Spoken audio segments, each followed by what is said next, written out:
دونوں کو پیش کیا تاکہ بعد میں آنے والا یہ نہ کہے مصطفیٰ نے اپنے یار بھی خود ہی چنے ہیں. فرمایا یار میرے ہوں گے، چنے گا میرا رب. اور جس کی یاری رب کو پسند آئی وہ عمر بن خطاب تھا. فرمایا سونیا پریشان نہ ہو، تیری دعا کو عمر بن خطاب کے حق میں قبول کر لیا. اب ادھر سے فاروق اعظم نکلے ہیں، لالچ دیا. اب کافروں نے اکٹھے ہو کے کہا کون ہے؟ تو عمر بن خطاب کھڑے ہوئے، کہا میں نعوذ باللہ محمد مصطفیٰ کا سر کاٹ کے لاؤں. ابھی کلمہ نہیں پڑھا. راستے کے اندر ایک صحابی ملے، کہا عمر کدھر کا ارادہ رکھتے ہو؟ کہا کہ جس نے ہمارے آباء و اجداد کے دین کے پرخچے اڑا دیے نا، آج اس محمد مصطفیٰ کو نعوذ باللہ اس ہستی سے مٹا دوں گا. وہ صحابی رسول جو تھے اس نے کہا عمر ادھر بعد میں جانا، پہلے اپنے بہن کے گھر کی خبر تو لے. تو عمر بن خطاب نے اپنی سواری کو موڑا، بہن کے دروازے پہ پہنچے، دستک دی. اندر سے رب کا قرآن پڑھا جا رہا تھا. عمر نے دروازہ کھٹکھٹایا، بہنوئی نے دروازہ کھولا.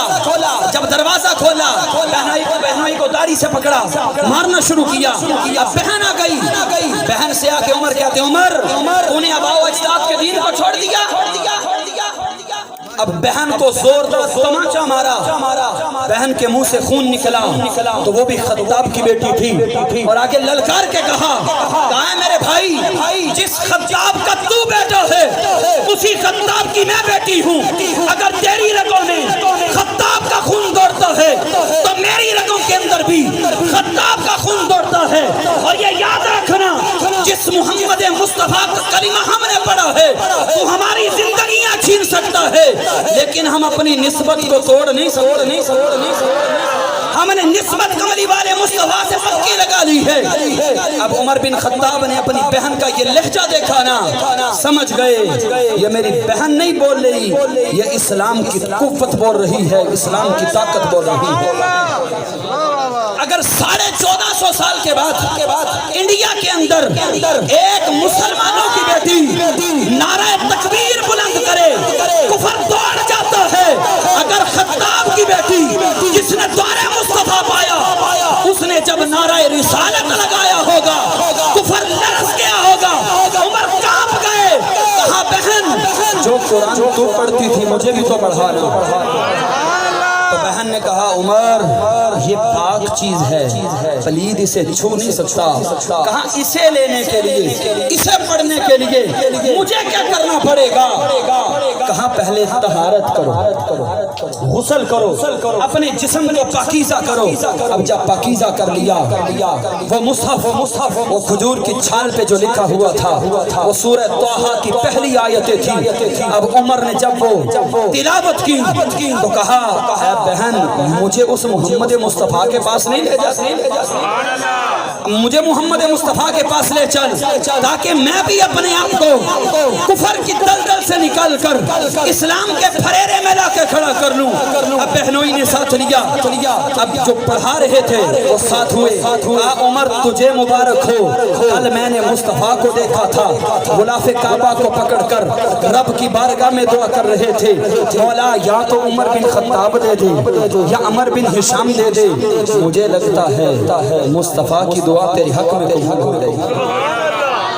اب فاروق اعظم جب پہنچے نا، اب سرکار علیہ الصلوۃ والسلام کی بارگاہ میں صحابہ حضرت ابو حمزہ بھی. اب 39 صحابہ کرام پہلے کلمہ پڑھ چکے تھے. آئی لوگ پوچھتے ہیں نا 40واں کہاں سے آیا؟ 40واں تب بھی ہوا جب فاروق اعظم نے کلمہ پڑھا. سنیوں کا 40واں ہوا، کفر کا بھی 40واں ہوا. سنیوں کا بھی 40واں ہوا، کفر کا بھی 40واں ہو گیا. اب عمر نے جب کلمہ پڑھا اب بارگاہ مصطفیٰ میں پہنچے ہیں. سرکار علیہ الصلوۃ والسلام نے عمر کے دل پہ ہاتھ رکھا.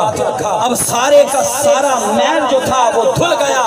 اب سیدنا فاروق اعظم نے کلمہ مصطفیٰ کا پڑھا. اب ڈور بائی ڈور جا کے کافروں کے دروازے کھٹکھٹاتے ہیں. پہلے جب کوئی کلمہ پڑھتا تھا وہ ڈرتا تھا کیونکہ کافر مارتے تھے, ظلم کرتے تھے. اب جب فاروق اعظم نے کلمہ پڑھا, دروازے پہ دستک دی. کہاں بھئی اتبا, شیبہ, ابو جہل, ولید بن مغیرہ, میں نے کلمہ پڑھ لیا ہے, اگر کسی میں ہمت ہے تو مجھے روک. للکار کے کہا. اب کسی کی اتنی جرت نہیں تھی جو عمر فاروق رضی اللہ تعالیٰ عنہ کا راستہ روک سکے. یہ کنز الاموال پڑھ رہا ہوں, حدیث پاک ہے. سیدنا فاروق اعظم کے یہ جملے سننا.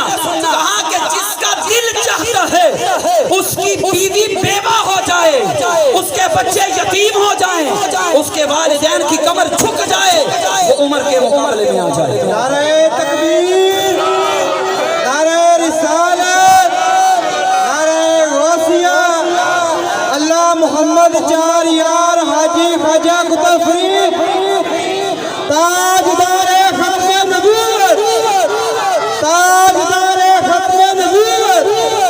لبیک لبیک لبیک یا رسول اللہ, لبیک لبیک لبیک یا رسول اللہ, لبیک لبیک لبیک یا رسول. زمین مانگتے تھے, نظر مانگتے تھے, زمین مانگتے تھے, نظر مانگتے تھے.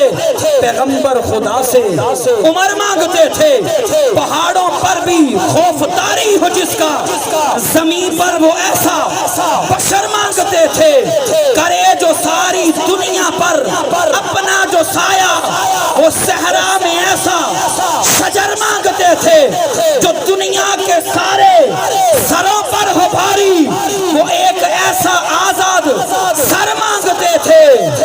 اور جدا ہونا جو منزل سے پہلے, جو جدا ہونا منزل سے پہلے, وہ اپنے لیے ایک ایسا ہم سفر مانگتے تھے.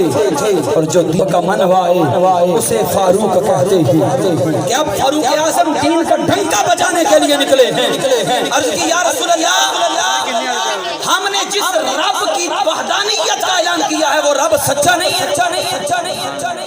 جس رب کی وحدانیت کا ہم چرچا کرتے ہیں وہ رب سچا نہیں ہے.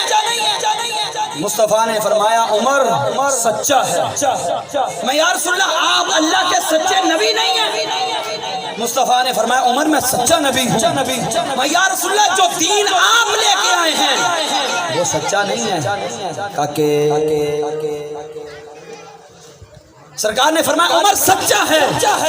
عرض کی یا رسول اللہ پھر چھپ چھپ کے عبادت کیوں کرتے ہیں, آج کے بعد ہم میدان میں نکل کے کریں گے.